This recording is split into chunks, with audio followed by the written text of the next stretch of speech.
Comenzamos con un breve repaso anatómico de la pleura.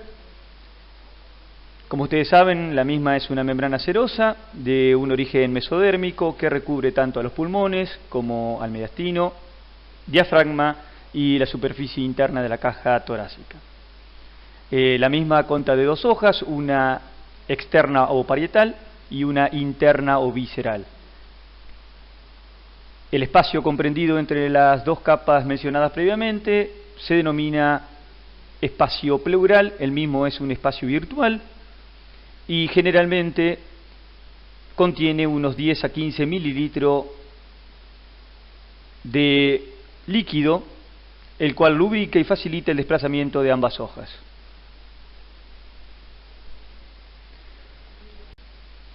La pleura visceral se repliega en ambos hemitórax, formando cisuras, algunas de ellas contantes y otras accesorias. Las cisuras contantes en el hemitórax derecho son dos, una menor y una mayor, dividiendo a este pulmón en tres lóbulos, superior, medio e inferior. En el hemitórax izquierdo existe una cisura mayor que divide al pulmón en dos lóbulos, uno superior y uno inferior. En los cortes de tomografía computada que observamos,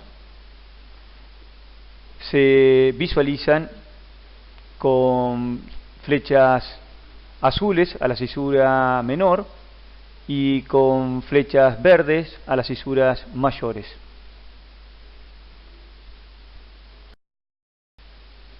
Dentro de las cisuras accesorias nombraremos a la más frecuente, que es la correspondiente a la vena ácigos. La misma es una variante de la normalidad provocada por una anomalía congénita en la migración de dicha vena. Esta se va a localizar más lateralmente de lo habitual. En la rayo X simple de tórax frente se encuentra marcado con una línea roja curva la cisura del ácigos, y en la tomografía multislide con reconstrucción multiplanar coronal y sagital se ve el trayecto de la vena ácigos, la cisura y su lóbulo correspondiente.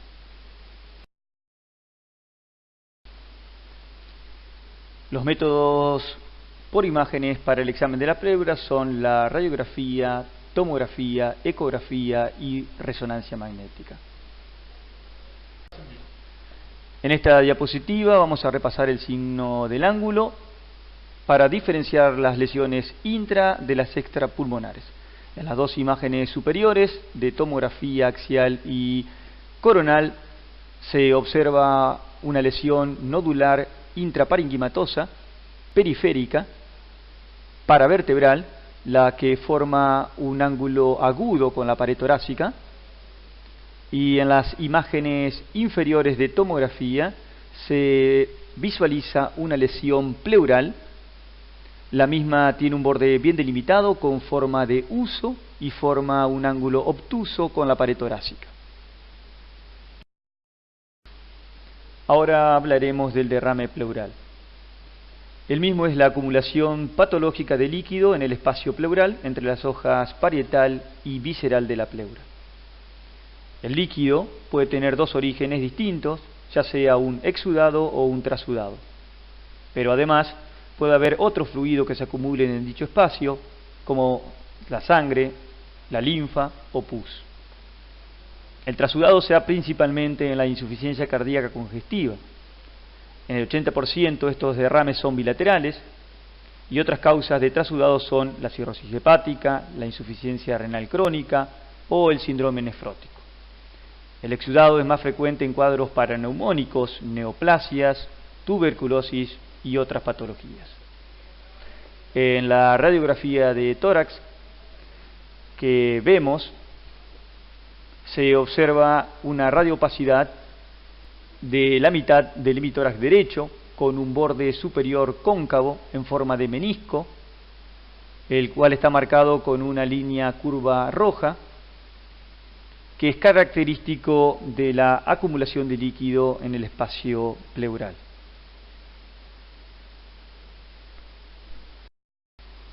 En esta diapositiva mostramos un ejemplo de trasudado originado por una insuficiencia cardíaca congestiva, donde se identifica un derrame pleural bilateral a predominio derecho y un colapso pasivo del parénquima pulmonar adyacente a dicho derrame.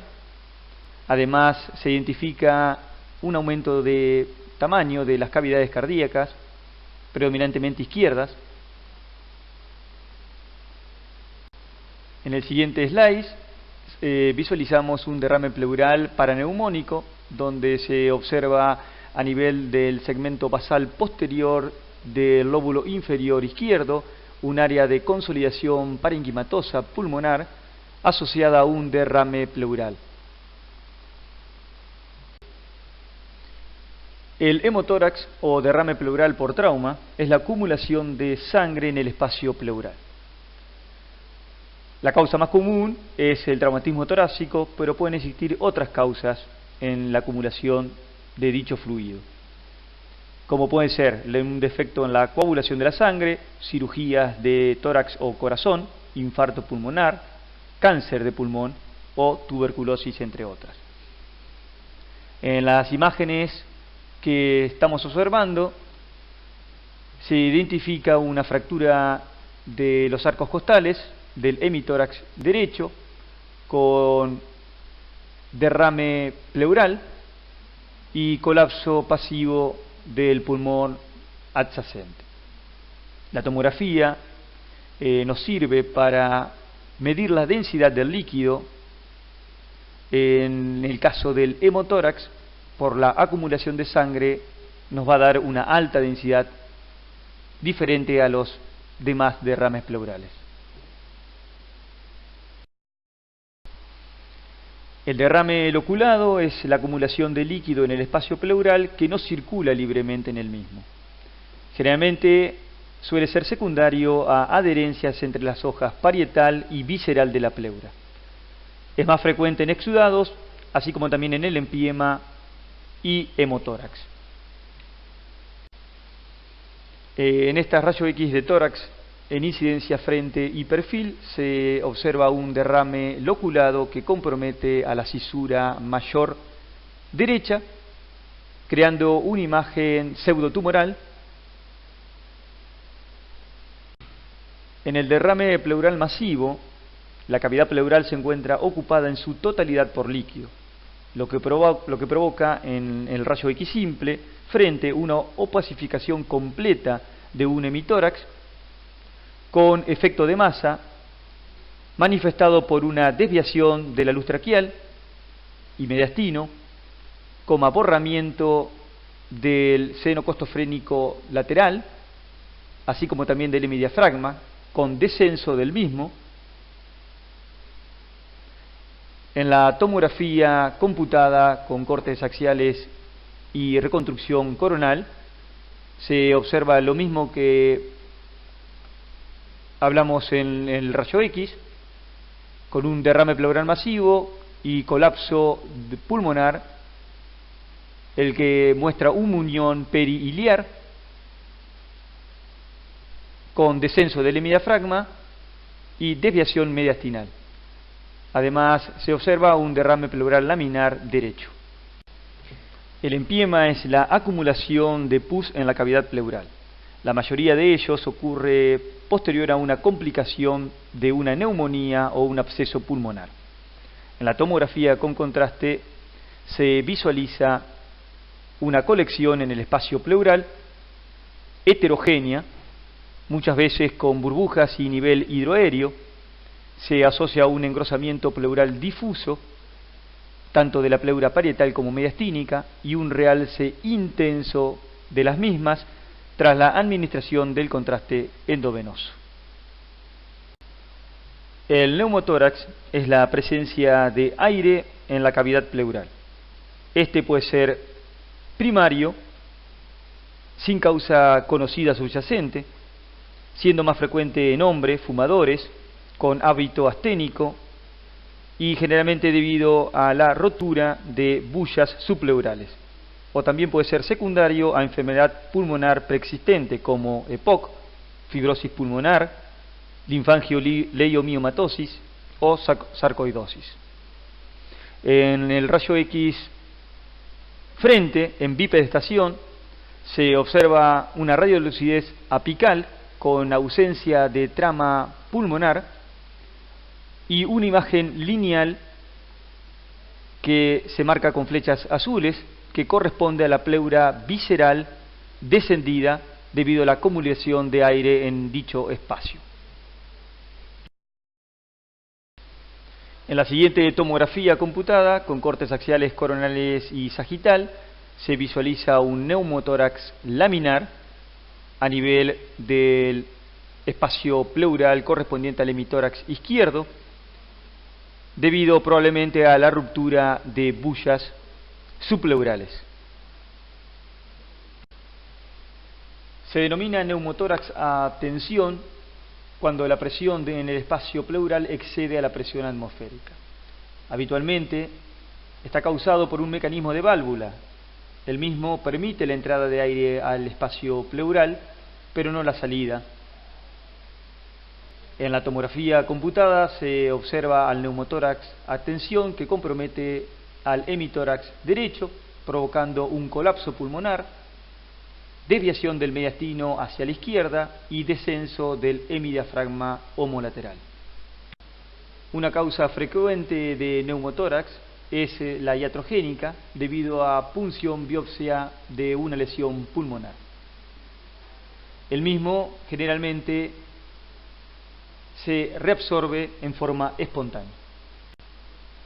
El engrosamiento pleural puede ser benigno o maligno, localizado o difuso. Dentro de los engrosamientos localizados podemos mencionar al casquete pleural apical o a las placas pleurales debido al asbesto.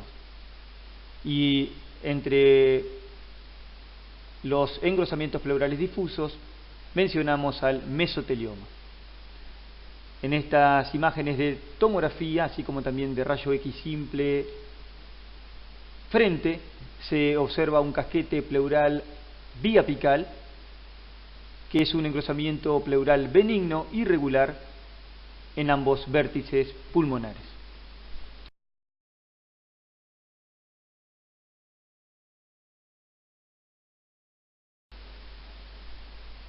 La presencia de placas pleurales bilaterales calcificadas se considera patognomónico de asbestosis. Dichas placas son focos bien circunscriptos de tejido fibroso denso a nivel de la pleura. En la tomografía computada podemos apreciar múltiples placas pleurales calcificadas focales que comprometen tanto a la pleura parietal como mediastínica y diafragmática. Como ejemplo de un engrosamiento pleural difuso mencionamos al mesotelioma. Este es la neoplasia maligna más frecuente de la pleura. Aparece en pacientes de edad avanzada, generalmente varones y relacionados con la exposición al asbesto. En la tomografía computada se aprecia un engrosamiento pleural difuso e irregular a nivel de hemitórax derecho, con una pérdida de volumen del mismo y una retracción del mediastino. La atelectasia redonda se trata de un engrosamiento de la pleura, el que atrapa un área de parénquima pulmonar subyacente, provocando atelectasia del mismo. Si bien tiene relación con la exposición al asbesto, el engrosamiento pleural puede deberse a cualquier proceso cicatrizal. En la imagen se observa una lesión nodular irregular asociada a un engrosamiento de la pleura adyacente.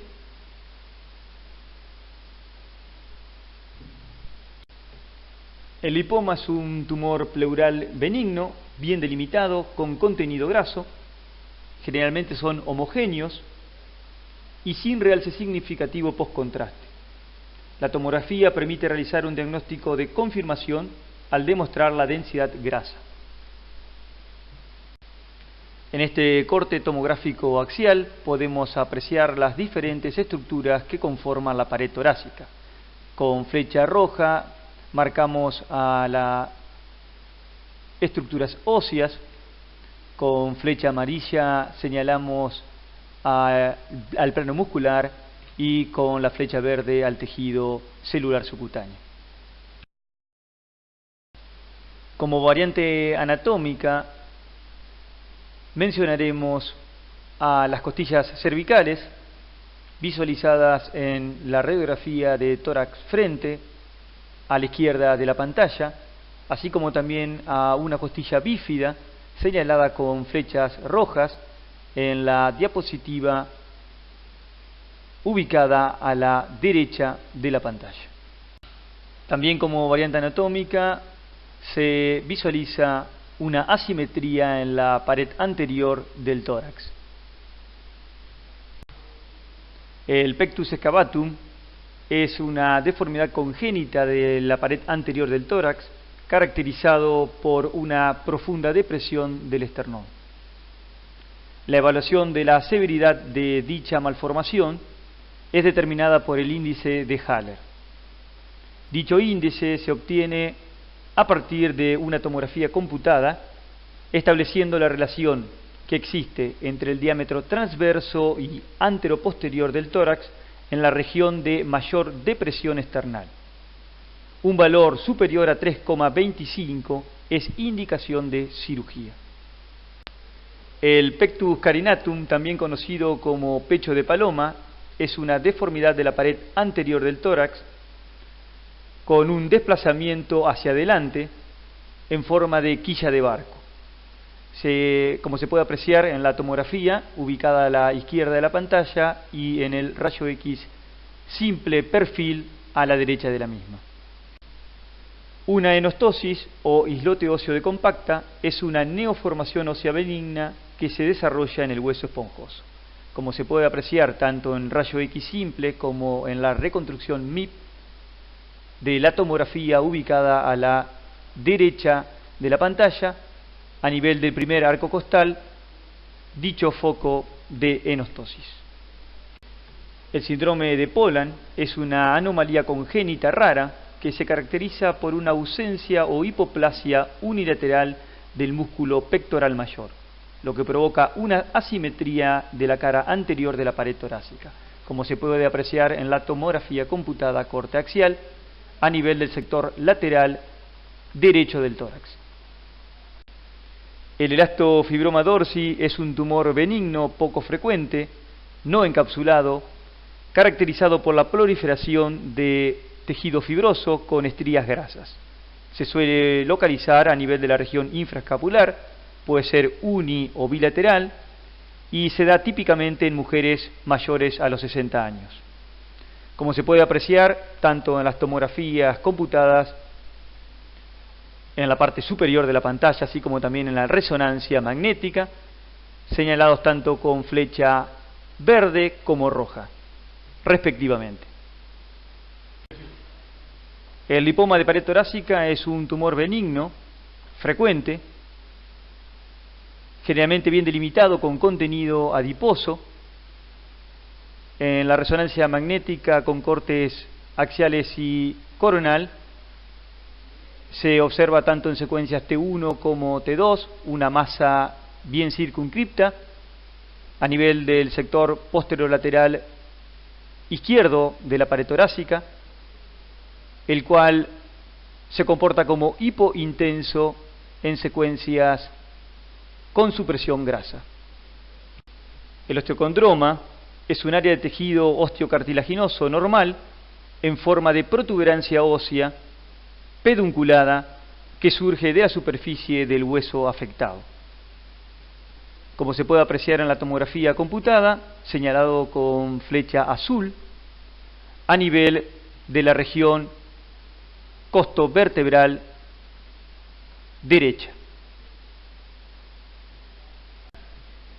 El neurofibroma es una neoplasia benigna de crecimiento lento que se origina a partir de estructuras nerviosas, como se puede observar en la tomografía con corte axial y coronal, señalado con flecha amarilla, una imagen con densidad intermedia, de contornos bien delimitados, con compromiso del neuroforamen derecho, el cual se muestra aumentado de tamaño. El condrosarcoma es el tumor primario más frecuente de la pared torácica. Normalmente se encuentra a nivel de las uniones costocondrales o en el esternón. La mayoría de las lesiones son primarias, pero en un 10% se puede desarrollar secundariamente sobre un tumor benigno previo.